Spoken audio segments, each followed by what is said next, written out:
Next, Brandeis University professor Jonathan Sarna talks about how industrialist Henry Ford founded and supported a newspaper which published anti-Jewish articles. Ford's international weekly, the Dearborn Independent, published an article in 1920 describing, quote, the international Jew, end quote, as the world's foremost problem. The articles were later published as a series of books. This class is about an hour and 15 minutes.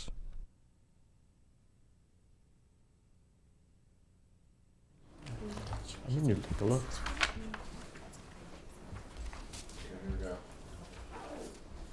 All right. Good afternoon, everybody. So last time, we looked broadly at the rise of hatred during World War I, and we looked at immigration restriction, which was in some ways related to that, and a little bit about the activities of the Ku Klux Klan. And we spent a lot of time on the translation of the forgery known as the Protocols of the Elders of Zion. And then we mentioned some of the anti-immigrant rhetoric connected with prohibition.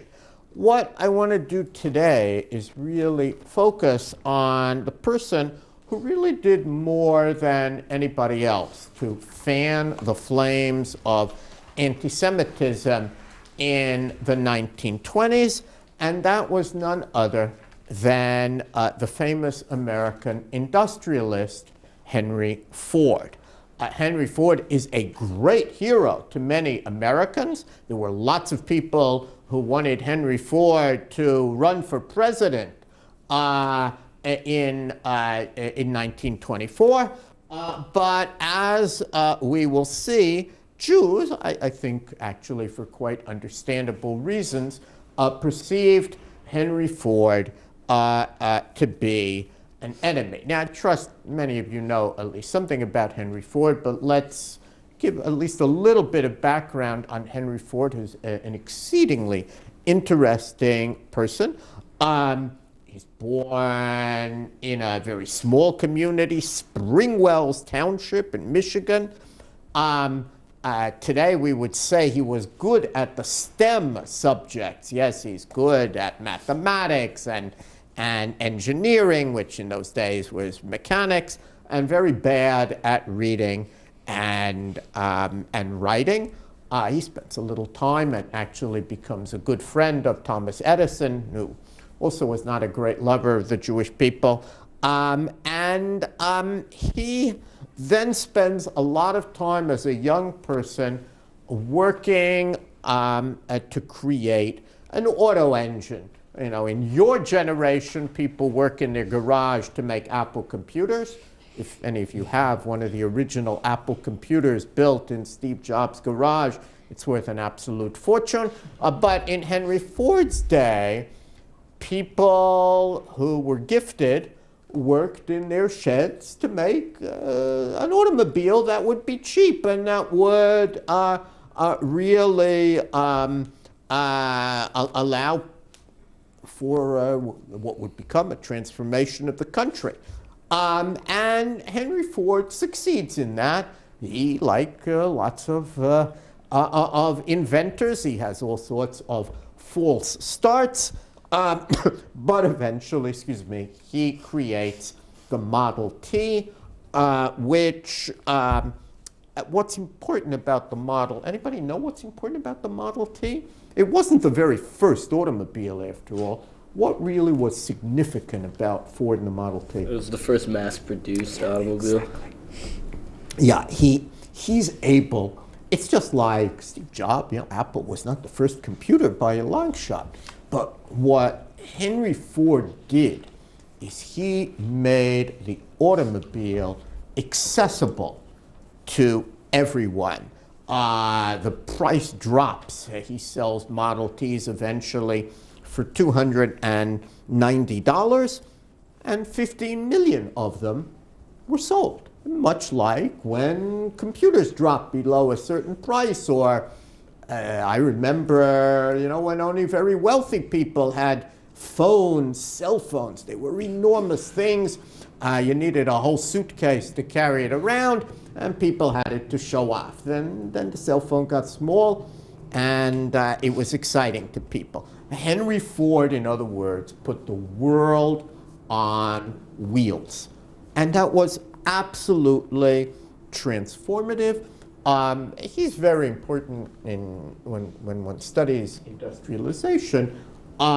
He didn't invent mass production, but he really demonstrates what mass production can accomplish. He popularizes mass production. There are a lot of other ideas, 8 hours of work, 8 hours of leisure, 8 hours of sleep.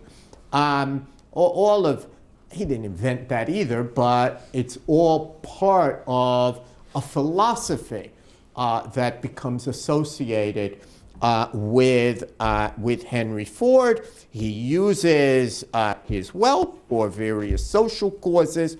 But the amazing thing is, and this is really where I think we'll see his interest in Jews, Henry Ford uses some of his money to restore the good old days.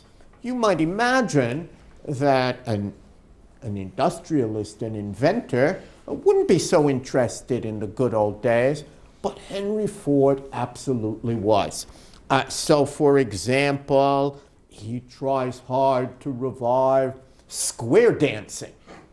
We wouldn't associate Henry Ford with that, but he thinks country fiddling and square dancing was much better for America than this newfangled music and these, what he considered lascivious dances that were overtaking America in the early 20th century. He doesn't believe in pasteurized milk. I don't try that at home. But he thinks, the old ways of getting milk were much better, and so on and so forth. He restores farmhouses. He loves McGuffey readers. Anyone know what the McGuffey reader is? Anybody hear of McGuffey? None of you went to school in the 19th century, perfectly clear.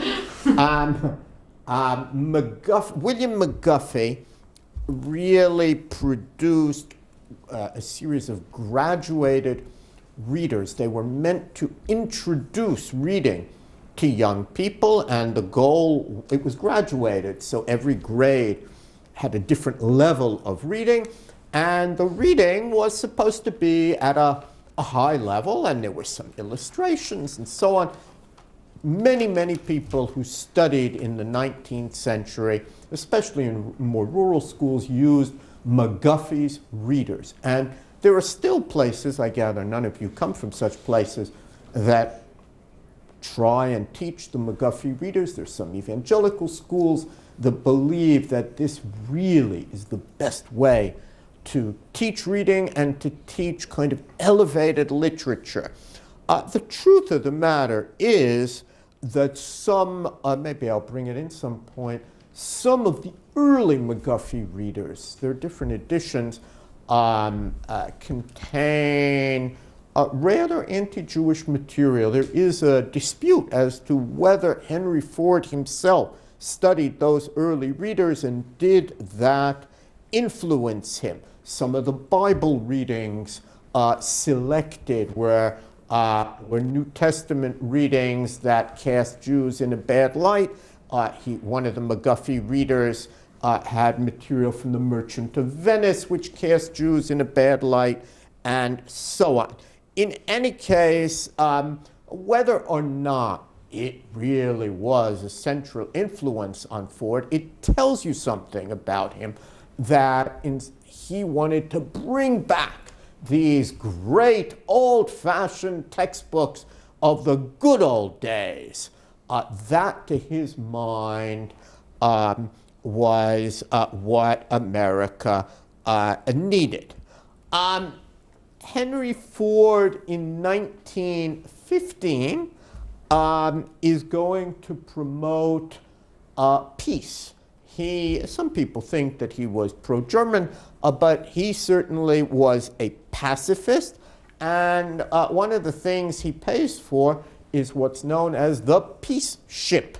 with a Jewish woman named Rosika Schwimmer, who's also involved in this peace ship that's supposed to sail around and make peace and promote peace during World War I. Many people ridiculed the peace ship and ridiculed the kind of pacifism that it was promoting. Some will argue later that Ford, who quarreled with Rosika Schwimmer, was later going to move from Rosika Schwimmer to generalize about all Jews. Certainly, Ford was unhappy about the bad publicity that he received connected with the peace ship and all that went with it. And the reason that Ford was worried about the bad publicity was actually PR, public relations, was absolutely central to the success of Henry Ford, and he's one of the very early people to understand how important public relations was. And some of his public relations activities are very famous. So, for example, in 1914, he announces and then does it and gets enormous praise that he's going to distribute profits to workers and was going to offer people who worked at Ford Motor Company the then unheard of sum of $5 a day. The public life of Henry Ford, meaning the public relations aspect of his life, was quite significant. He wanted newspapers to report favorably on him. He wanted really to be viewed in a very positive way that was very important to the company. There's a very good book by David Lewis on the public life of Henry Ford, where you can see how significant this is to Ford, and that may help to explain why Ford eventually decides that he is going to have his own newspaper. And he purchases the Dearborn Independent. Where is Dearborn? It's still there. Like about 35 minutes outside of Detroit. Yeah, Dearborn in Michigan, nearby Detroit, so it was local. There was a significant Ford installation in Dearborn. Ford buys the Dearborn Independent. What's the great advantage of owning your own newspaper? It's not a hard question. Yeah, Michelle. You control what the paper says about you. Right, exactly. If you want to control your own message, it's helpful to own your own newspaper. And he has another great advantage. Yes, it's called the Dearborn Independent, but it's not just for people in Dearborn. What's his great advantage? How can he distribute this paper? What does he have? Yeah. He has cars. He has cars, and if you want to sell cars, you need, then and now, Dealerships? dealerships. You've got car dealerships, and they are beholden to you because they don't do what you say. You won't let them have any cars, and they won't be able to sell them, won't be able to make any money. But he has a whole string of car dealerships, and all of those car dealerships now have to carry and distribute the Dearborn Independent. So it is going to be a much more important newspaper than had it just remained a very local newspaper in Dearborn. And he buys this paper and sets it up, gets going in 1919. And it's not, it's called the Dearborn Independent, but honestly, it wasn't independent at all. It's a free country, you can call whatever you like independent, but it was actually totally dependent on the Ford Motor Company. And not surprisingly, if you were to read a run of the paper, its views and the views of Henry Ford are remarkably similar. That shouldn't surprise us. That would be true of any newspaper that reflects the views of its owners.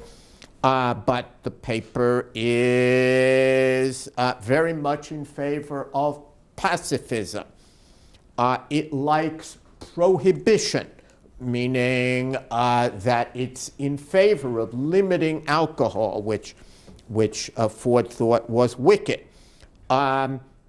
It supports all sorts of old traditions. One of the most interesting articles, and the title of the article tells you a lot about the outlook of Henry Ford, is an editorial that was entitled, "The Old Ways Were Good." Now, what's the irony? I mean, this is an astonishing irony. Yeah. Well, Ford was modernizing America. He made the car, and then he's saying that the old ways were better than his ways. This is exactly right.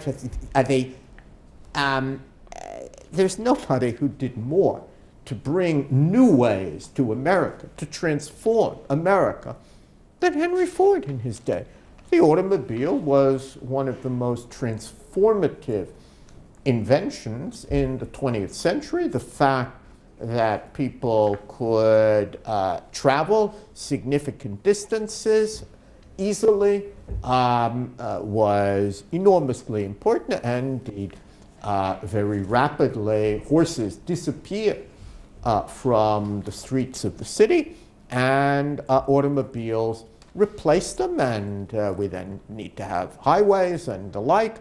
Nothing transformed America in those days more than the automobile. Yes, Sophia? No. Well, do you think that Henry Ford built the Ford motor automobile to modernize America, or was it just kind of an accident and he was trying to take it back? Oh, he certainly continued to support the automobile. Right. He wasn't sorry that automobiles existed. I mean, it's an interesting question. What you're really asking is, was he aware of this irony, or is it only something that we see?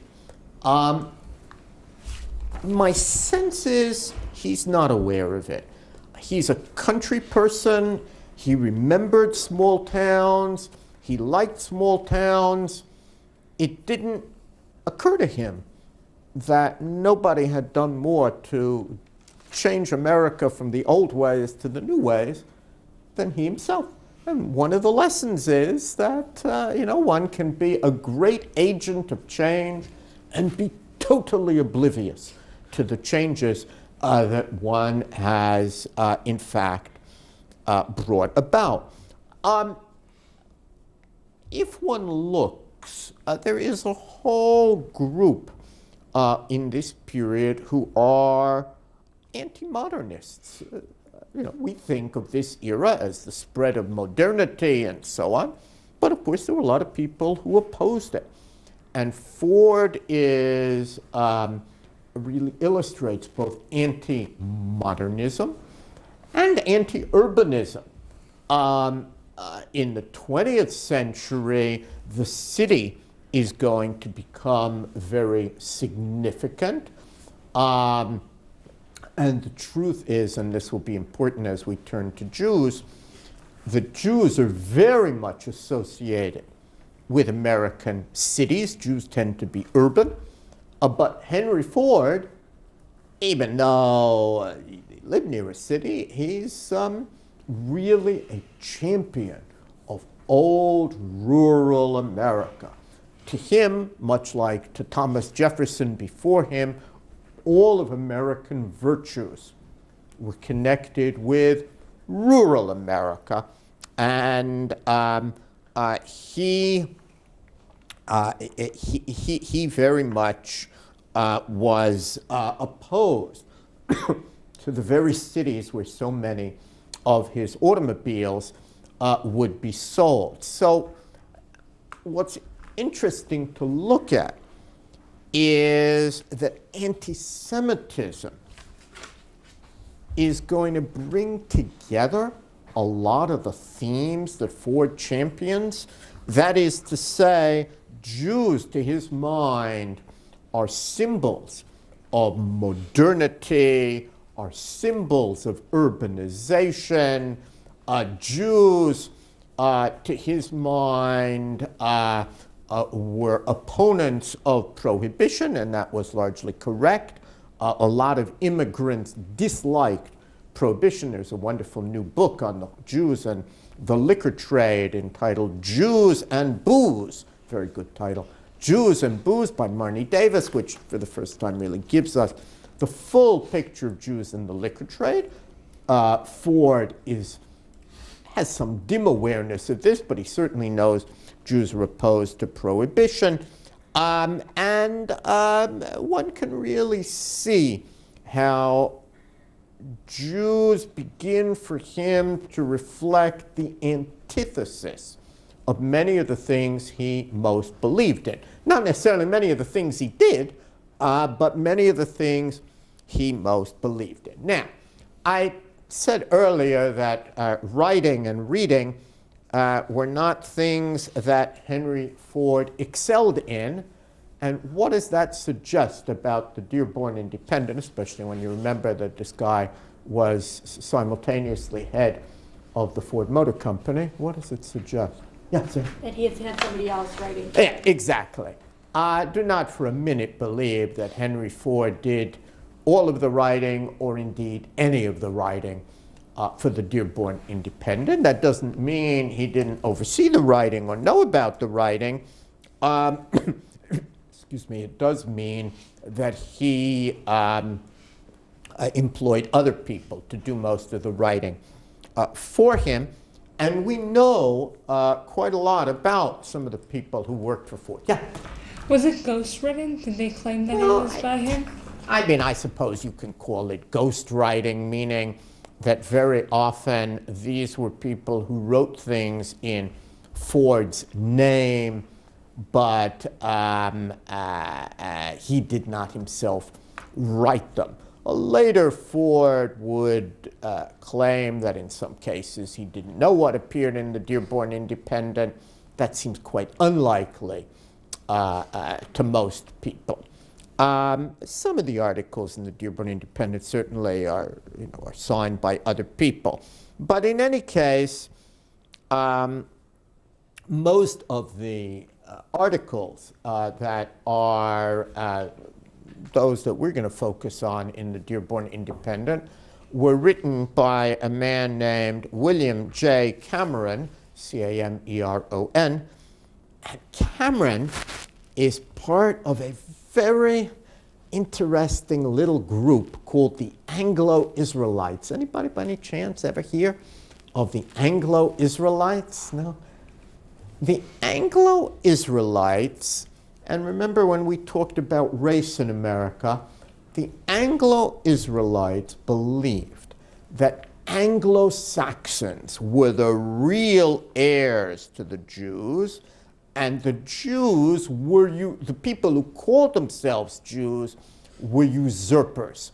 In other words, this was a way to square a certain circle by saying that the master race is really the Anglo-Saxons.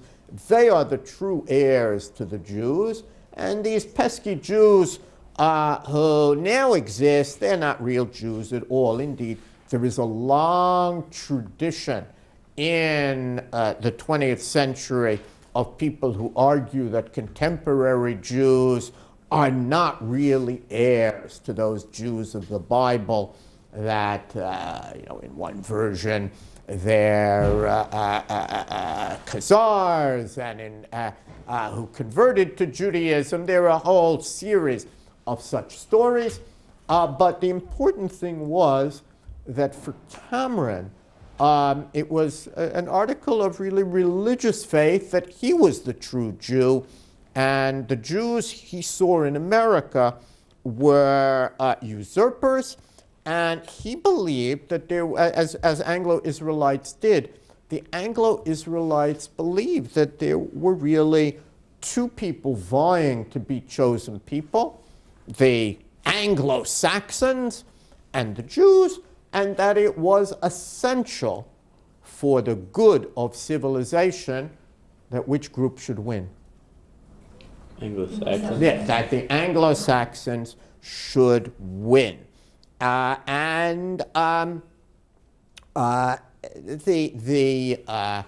This was not the only anti-Semite, a word that they would not have minded. It's not just that we're imposing that word on them. Some of the other people who work in the Dearborn Independent clearly viewed themselves as anti-Semites. They wouldn't have minded being known as anti-Semites. And indeed, we know that Ford's own wife, Clara, didn't like Jews very much. Ernest Liebold, who's another Ford associate, doesn't like Jews, and so on. Now, we reach here the 1920s. Just in terms of the economics of the auto industry, the 20s are not a very good decade for Henry Ford, and the reason was that he was facing very significant competition. And some have argued that indeed he began searching for enemies, sometimes when times, sometimes when times are bad, people search for enemies, people to blame for their troubles. Whether or not that is the reason, it is worth remembering, and that will also shape the way Jews respond, that these are tough times for Ford. We also know, and this brings us back to the Protocols of the Elders of Zion that we looked at, that Russian royalists, meaning people who supported the Tsar, had actually brought to Ford, to Cameron, to some of these people surrounding Ford, the Protocols of the Elders of Zion, and they had persuaded Ford that the overthrow of the Tsar was all the responsibility of who? The Jews, right? And that this too is part of what shapes Henry Ford. In any case, whatever the psychological or economic reason, Ford begins a series called The International Jew on May the 2nd, 1920. Now, step back and think about that for a moment. You've got a newspaper that is being distributed. Somewhere between 250,000 and 500,000 copies are distributed of every issue. And suddenly, it begins an expose of, quote, the international Jew. And when the articles are in publication, there are eventually going to be 91 of them, 91 weeks of anti-Semitic articles. But periodically, Ford claimed people asked for reprints of the series, and newspaper, what's the problem with newspapers then and now? Are newspapers things people keep? No, you wrap fish in them and so on. So he wanted to make sure that they would be preserved. So after he produced these newspapers, every few months, this one has 20 articles, he would gather together the newspapers, and he would produce these little books. I happen to own 2 of them. There were 4 of them that were produced that brought together these articles. Now, I was very lucky because the copy I managed to procure included this little note which reads, "To the librarian, this copy of the International Jew, the world's foremost problem, is for your reference library and reading table. Please accept it with our compliments, the Dearborn Publishing Company." Now, what do we learn from this? Yeah. That he was sending them to libraries for free and encouraging people to read them. They weren't being requested necessarily. He sent free. He was a very wealthy man. He believed in this cause. I'll pass these around. Please take care of them. They're irreplaceable. But he believed that they should get maximum publicity, and what he did, as I said, he knew about public relations. He knew how to get it done. He sent free copies to every library in America, and these were very, very cheaply produced books. Why do you think?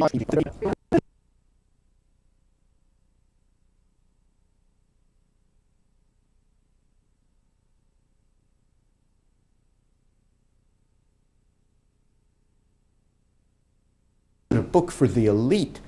Anybody can afford to get the 4 volumes of Henry Ford, and he's sending free copies to many, many people. And in fact, every Ford showroom had available these books.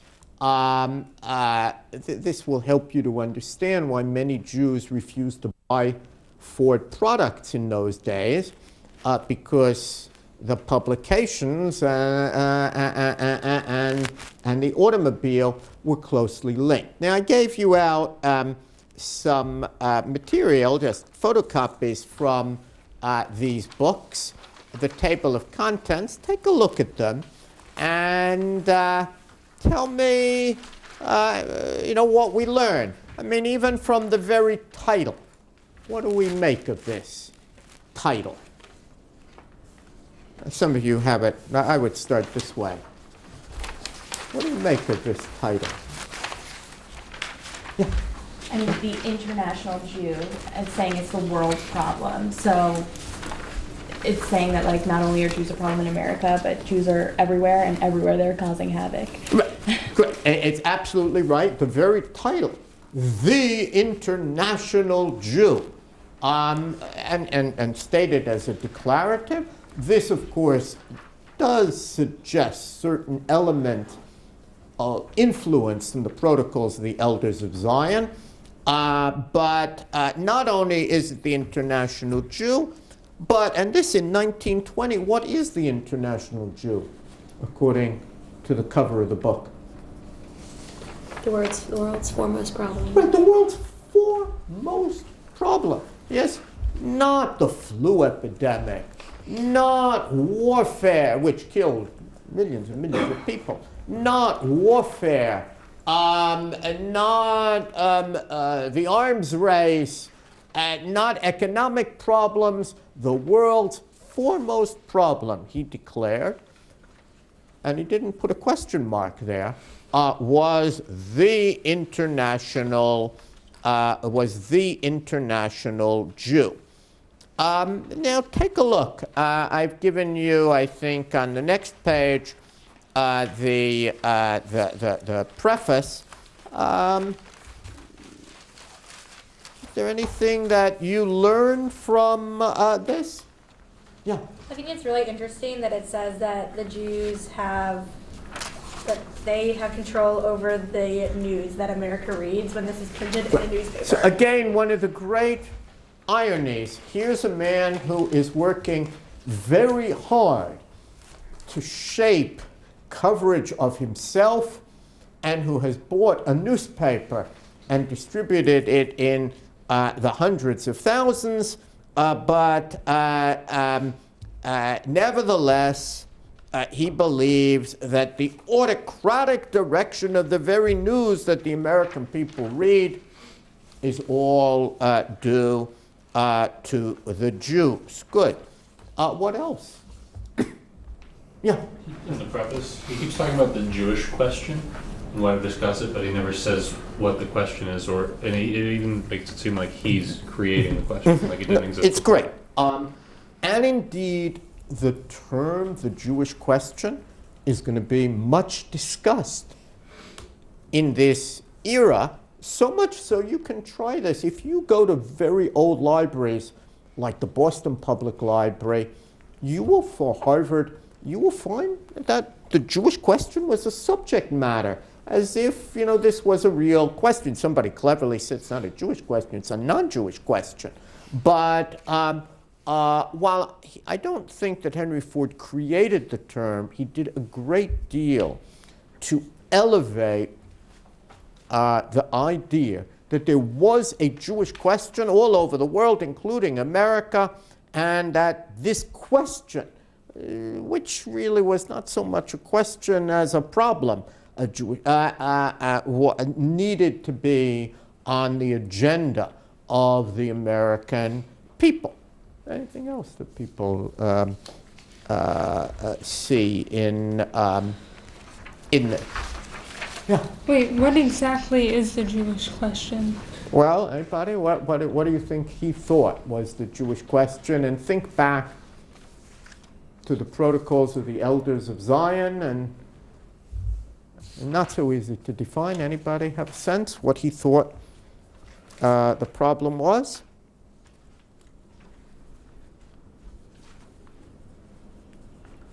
So take a look here. Buried, but a very important sentence in his preface. The international Jew and his satellites as the conscious enemies of all that Anglo-Saxons mean by civilization. And so, as I mentioned, this is Anglo-Israelite thinking, but it's the Jewish problem as he saw it was really that the rising number of Jews, were the number of Jews rising? Yes, you have, no. 1920 is before immigration restrictions, so you still had hundreds of thousands of Jews coming into the country, and from his perspective, and indeed from the perspective of many who viewed America in racial terms, the Anglo-Saxons were under attack, and in this case, from his perspective, this is a real war between Anglo-Saxons, whom he defines as good, and Jews, and Jews really are to blame for everything that he viewed as bad. That's what's real, and that's why I wanted you to take a look at the table of contents here. I've given you two. The first table of contents from Volume 1 is the international Jew, because it is talking in part about what goes on outside of the country, a Jewish world problem.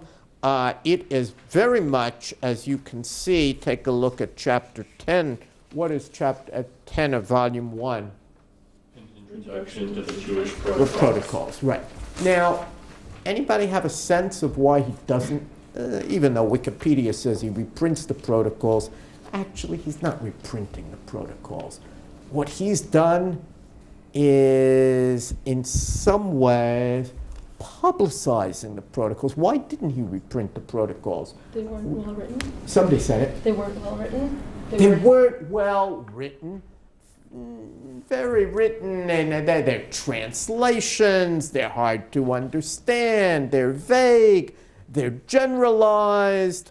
This isn't going to get all sorts of people's riled up. And what he does is take the protocols, but actually apply them to day-to-day situations that people did know about. And he would say this is an example of what the protocols are talking about, so that many chapters will begin with the protocols or will have a line or two from the protocols, and then and then go further. Take a look. What else do you see just looking at the contents of Volume 1, which, as I said, is the international volume? Then we'll move to Volume 2, which was Jewish activities in the United States. But what kinds of things is he talking about? If you read no further, we will read further eventually, but if you read, not probably today, but if you read no further than the table of contents, what kinds of things would you learn from the... Okay, Michelle? Yeah. Well, like you said, it kind of looks like that the Jews have their hands in everything. Also, give me an example. Including like all of the things that were going on in Russia, and as well as like the world press, magazines, ruining farms, the recent World War. But I think what becomes kind of clear is a pattern, and the title, The International Jew, it kind of like goes back to like the old idea that Jews around the world are somehow connected and somehow are in this really large conspiracy, saying like the international Jew means that like the Jews kind of are able all over to distribute these sort of plans that have been concocted. Yeah, no, I think that's exactly right. A sense of conspiracy, a sense of world Jewry.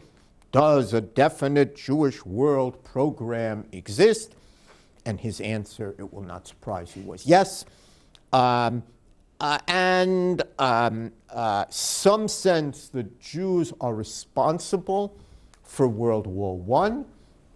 World War I, as time goes on, is viewed as a catastrophe. As I said, everything bad is blamed on the Jews, even though there was no Jewish country, and none of the leaders, Franz Ferdinand wasn't Jewish, and the Tsar wasn't Jewish, and on and on. Nevertheless, as time goes on, you begin to argue the Jews stood behind all of these people, an idea very much buried in the protocols of the Elders of Zion. And then as we move down, we see the great fear connected to the Red Scare of that time, and what are they really worried about? And here, of course, it was easier to give details. What are they really worried about? Think of it, yeah. That the Jews are communists and the communists are going to overthrow America. Right, good. Exactly. The fear of Bolshevism, as he puts it. The communists have taken over in Russia. Now, were there Jewish communists? Yes. No question about it. Undoubtedly, Trotsky, of course, was very famous, actually. Even Lenin, we now know, although it was hidden by the communists, Lenin had some significant Jewish roots, as a new book shows.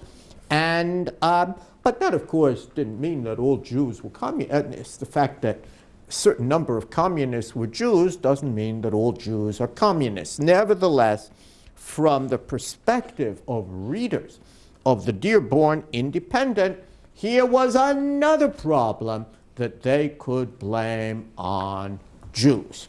And then we move to the second, which is entitled Jewish Activities in the United States.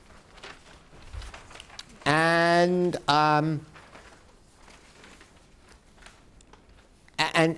then again, take a look at the table of contents, then we'll go back and look at what we might learn from the preface. But let's take a look at the table of contents. And just what do you learn from the table of contents here? Yes? I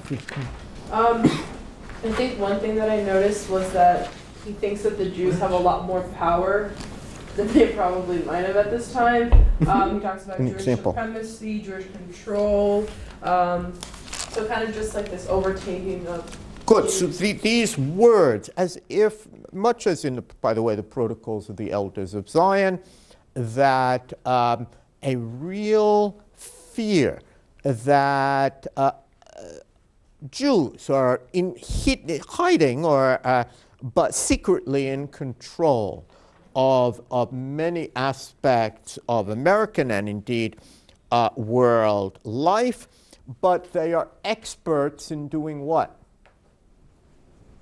Take a look at the very first item, what he calls chapter 21. What are they experts in?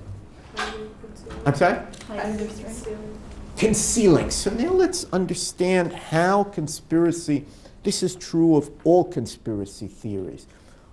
There is a conspiracy theory, it blames the Jews. You then say, well, gee, I don't see all these Jews running things. And the answer is? It's concealed.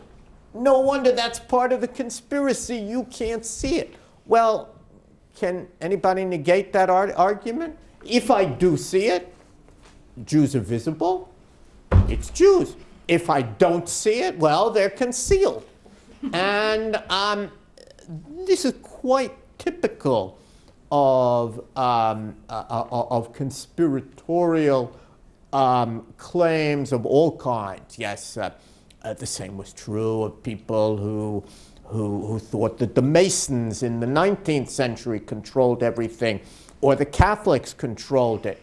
But there's always the part that's visible, and then the sense is, well, how can you possibly see it? They're concealing it. It's going on in hiding. The fact that you don't see it is itself part of the conspiracy. And that's very much the case here. What kind of a world, and this, of course, is what worried Jews so much. They had come to America to be part of America. They didn't want to continue to exist in a European sense where they are a separate people utterly apart, legally many times apart. What kind of a world is Henry Ford propagating here? Anybody? Okay, okay. Well, it says like Jewish rights clash with American rights. So saying that Jews aren't trying to assimilate to American culture, they are trying to, and I know he writes this, form their, meld American culture into what they want it to be. So they can't exist in the America that exists, so they have to tear it apart. Right, so either it's a battle of Jews versus non-Jews, which is, Jew versus non-Jew in New York Finance chapter, or indeed, as Michel says, he believes Jews want to change America. And that means that he's got an answer for why America has shifted. All of these innovations, and indeed, take a look in the middle here. What's another innovation that he doesn't like? Movies. They're obscene, they're portraying wicked values. By the way, movies have been portraying wicked values since the beginning of movies in this country. But who was to blame for that? Jews. So whatever, now that's not to say that Jews had no, this is really before Hollywood has taken over the film industry, but there were Jews in the film industry. But he suddenly is able to blame Jews for yet another element that he doesn't like, and what makes this so very frightening, much more frightening in some ways than the Protocols of the Elders of Zion, because the Protocols of the Elders of Zion are so vague. What's going on here? He's showing specifics. Yeah, he's offering specifics. And people can read those specifics and say, oh, the specifics are right. The generalization must be right. That's always a danger when you generalize from an example just because so-and-so is a Jew certainly doesn't mean that all Jews are like so-and-so. But very much the argument that he puts through here. And as we go down here, you can see that he's worried about what's being taught in the schools. Again, the sense, and that brings us back to McGuffey, that the public schools are no longer teaching the old values that they should preach and used to preach and did preach when he studied back when he was growing up. Instead, because of Jews, the school curriculum is being changed.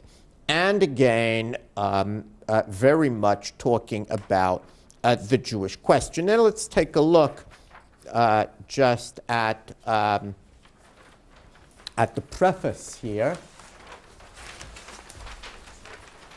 because he does something quite interesting that, again, is quite common in conspiratorial writing. Take a look at the second paragraph especially. What's going on there?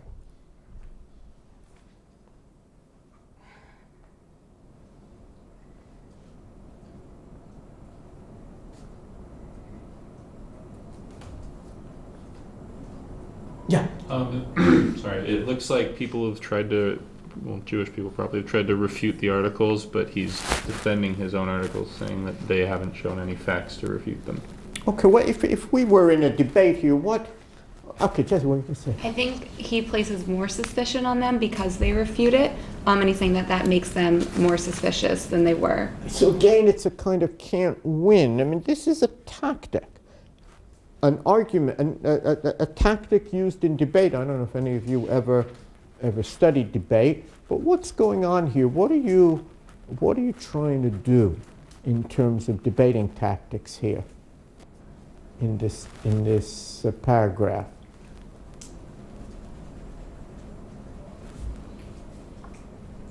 The articles thus far printed remain unanswered. They have been denounced and misrepresented, but not answered. A favorite evasion of Jewish editors is to say that the statements made about the Jews could be made about any other race, and that no race could refute the statements with facts. But these statements have not been made about other race, and could they be? And so what's going on here? As a tactic, anybody? So what you're trying to do is really disarm opponents in advance by saying, oh, they're going to say A, B, C, and D. And then, of course, when they say it, well, that's just what we said you would say. So again, in many ways, it made it impossible to respond. And what he talks about unanswered, and then, of course, there were many answers, but how does he define those answers? Second sentence. They're not answers, they are what? Evasions. They're evasions, they're denunciations, they're misrepresentations. Obviously, the people who made them didn't view them that way. So you want to be aware, this is very common in propaganda, and we'll see it again, where people will try hard to prevent responses by, in a sense, telling you in advance what the opposition will say, in the hopes that then they will be disarmed from saying so. And that's very much what is going on here. It is, of course, very interesting that Jews are defined here as a separate race. We've talked about that.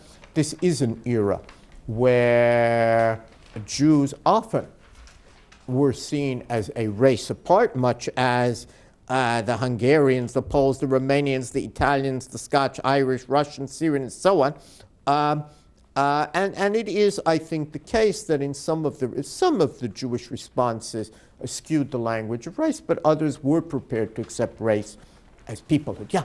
I was wondering if any of the Jews, if any Jews read the International Jew and they weren't observant or religious and thought that maybe fellow Jews were like this. Well, I'm not sure that the issue really was religious. In other words, I'm not sure someone would read this and say, oh, religious Jews are this way, irreligious Jews are that way. Indeed, what's the whole essence of race?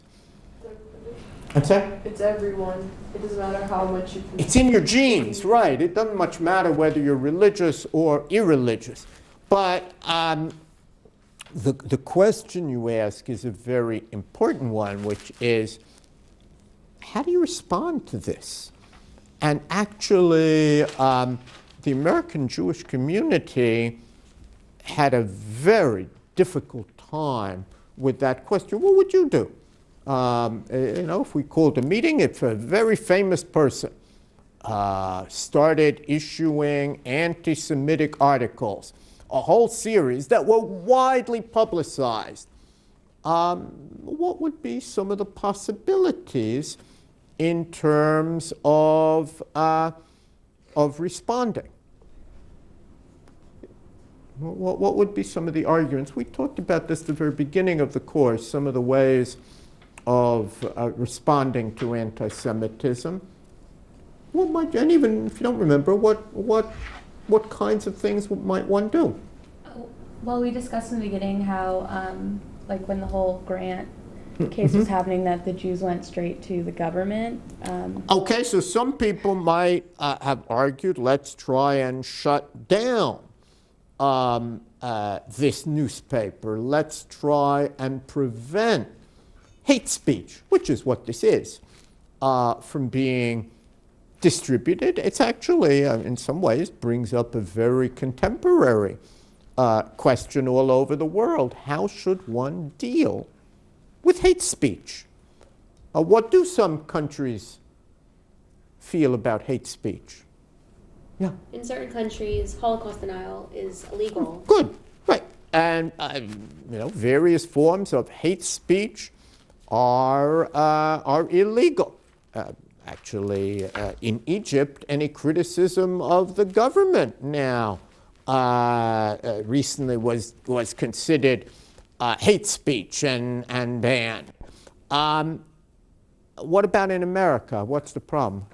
First Amendment. Right. So the notion of a free press and free speech has made it difficult to ban hate speech. How did Louis Brandeis think one should respond to hate speech? Anybody know? His idea was that the proper response was more speech, that basically you responded with speech. But that is not, there was a significant dispute in Jewish circles, and I want to come back. If you had been there, what are some of the things you might have said? What might one do in the face of hate speech? Yeah? Well, I mean, this is kind of cowardly, but just kind of, oh, well, I'm not, I think this happened a lot, like, especially in Spain, that they forgot that they were Jewish or like, ignored their Judaism. Or, like, well, that's not a response, but let's ignore him. Yeah. Silence. And indeed, Jacob Schiff, who was probably the leading American Jew of that time, wealthy, proud. He was really at the very end of his life, but Jacob Schiff was very nervous about taking on an industrialist like Henry Ford, who was a hero, who some people thought should be president, and his sense was maybe let's not do anything. Let's ignore it. If we give it publicity, it will only make it worse, said he. And that was a very powerful voice. Not to respond, did Do you think everybody agreed with that? Why not? What's the problem with not responding? And Ford almost thinks that, yeah. Well, it's hard to just sit there and take it. And also, if you don't refute it, that's kind of saying like, yeah, that's true. And Exactly. Not to respond is to suggest that I can't respond. So naturally, there were people very unhappy, and you can certainly see in Jewish newspapers and elsewhere various kinds of responses. Actually, although they don't quite mention Henry Ford by name, the American Jewish Yearbook devotes a whole issue of the yearbook to responding to charges that really began with Henry Ford. Everything from the idea that Jews are dishonest because on the Day of Atonement at Kol Nidre service, the first service of Yom Kippur, they say all our vows are not vows, and this was taken to be, oh, well, they admit it. And so the yearbook writes a long article about the Kol Nidre service and what it's really about, and so on. And various, and you have Jewish responses to communism, and so on. What's the problem, which the yearbook admits? How many Americans do you think read the American Jewish Yearbook? Not so many. Yes, it was in many libraries, but that really was, I think, written for the Jews you were talking about, who didn't know how to answer, who maybe really were uncertain. But many Jews said, Henry Ford's allies are not people who are simply misinformed, and once we give them the truth, they'll change their ways. This was an organized group opposed to Jews. And so what other options did people have? Yeah? I know that a lot of people boycotted. So then you had, let's really make them pay for this, that this is hatred against a group. Well, let's respond. There is a danger there, which is what? What has Henry Ford been saying about Jews? That they're controlling everything. They control, they're a group, they're a distant, and if you stage a boycott, that almost sounds like you're playing into his hands. On the other hand, there were plenty of people who said, I'm not going to give any of my money to this man. Indeed, there were some Jewish dealers of Henry Ford, meaning Ford dealers who were Jewish, who gave up selling Fords and so on, and many Jews who would not purchase Fords. Yeah. How many Jews were there that were not buying Fords? That did it really affect any of the profits? Were there enough people who weren't buying? It's a very hard question to answer. In other words, and the reason it's a hard question to answer is that there were lots of reasons why people were buying other cars in the 20s. First of all, there were car makers who began to offer you choices of colors. Henry Ford famously, at least in the beginning, you could have any color you want as long as it was black. And mass production, the whole point of mass production was that we made every car the same way. So how many of the people who didn't buy Fords weren't buying Fords because they decided Chrysler or General Motors or whatever were better cars, more to their liking, and how many of them were specifically trying to hurt Ford in the pocketbook? That's a little hard to know. There are some indications that some of the people around Ford did believe that as we move on in time, that the anti-Semitic campaign was actually a great drag on the company, a diversion from selling cars, needlessly antagonized consumers, and that was why they wanted to see it ended. Yeah, it's not, you'll discover, I don't know if any of you are taking courses in business, but most business schools don't suggest that you antagonize part of your customer base, insult them, say you're a danger to America. That's not the best way of selling goods to people.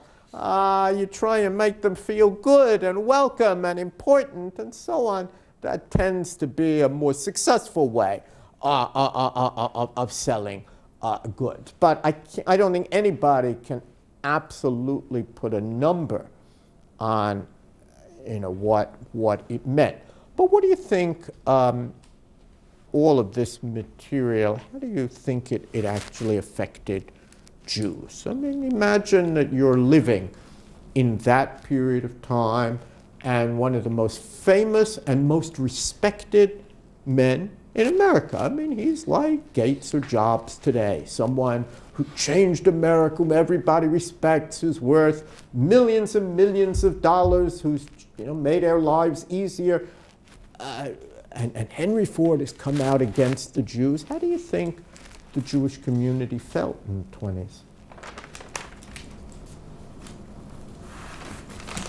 Not particularly safe or okay. happy, just because everything in these writings, like everything can be attributed to Jews. So if Jews are involved with anything, it's kind of like you said, it's a win-win. It's a lose-lose. If they're involved in it, then they are,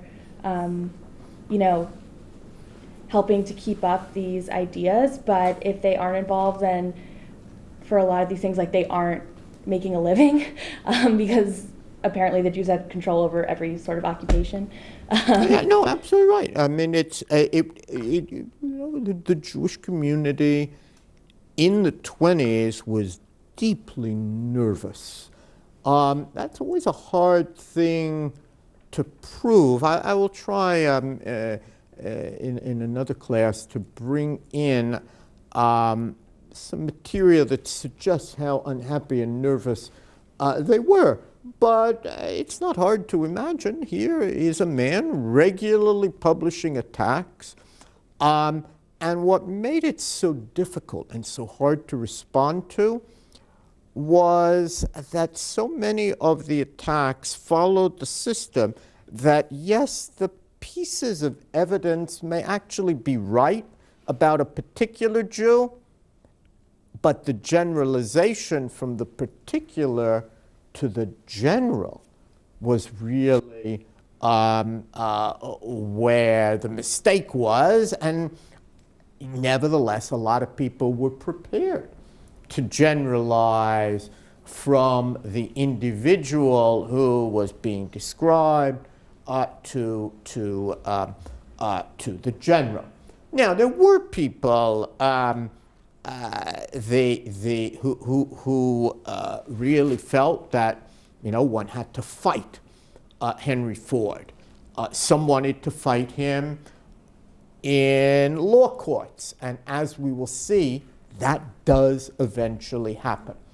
Eventually, one of the people whom Ford writes about sues him. That's going to have a big impact.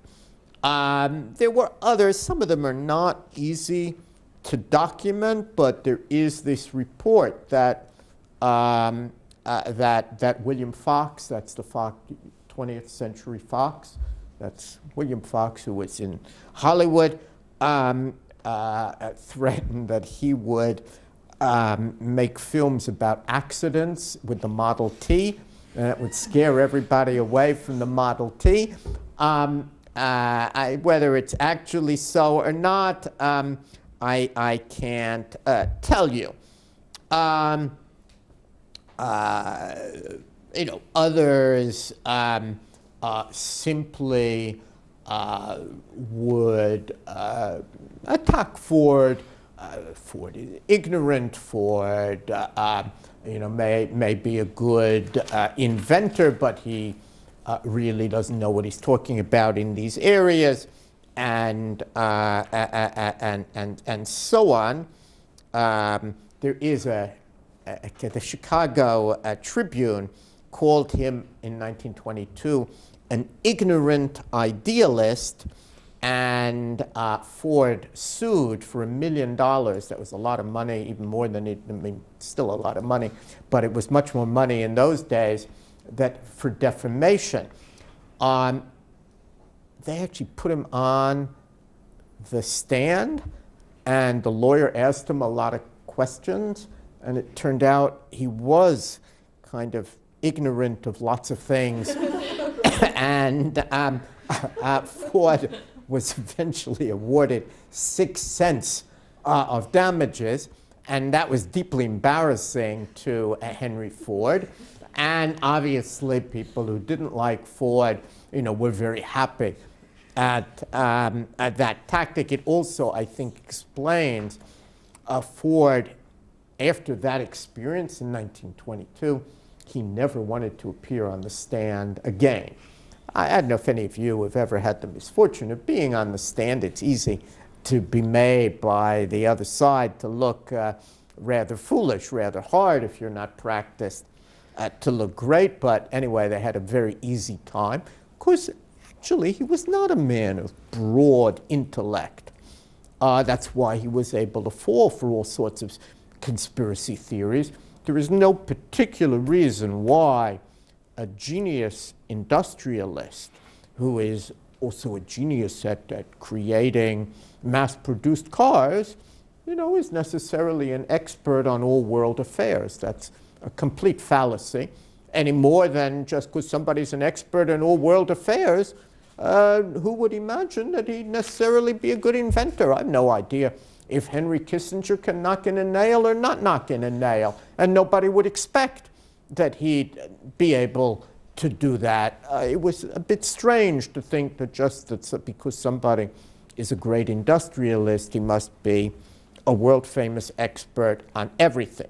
Now, there are very unusual moments in the whole Ford affair. One of the most unusual was when Henry Ford, in the midst of printing these articles, sent a gift, as he regularly did, to Detroit's famous Reform rabbi, Rabbi Franklin, Leo Franklin. Well, in the middle of a whole series of anti-Semitic articles, what do you think Rabbi Franklin did when he got a free car from Henry Ford? He returned it.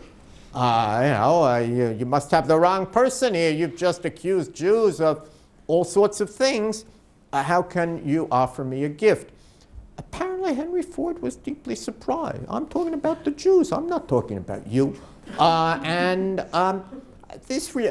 though this is humorous to us, it does remind us of an important theme in the scholarship on anti-Semitism, which we talked about also early on, the mythical Jew and the Jew next door.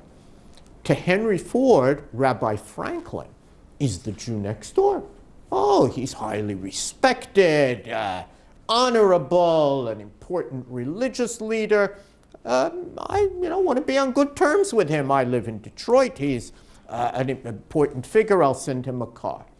Of course, from Rabbi Franklin's point of view, if you're writing all of these negative things about Jews, then I side with them. But it's an interesting example how in the anti-Semitic mind, you can simultaneously sometimes I can't be an anti-Semite. My best friend is a Jew. Here you have Rabbi Franklin, the Jew next door, and then you have the mythical Jew. I would like those books back, please. There, the international Jew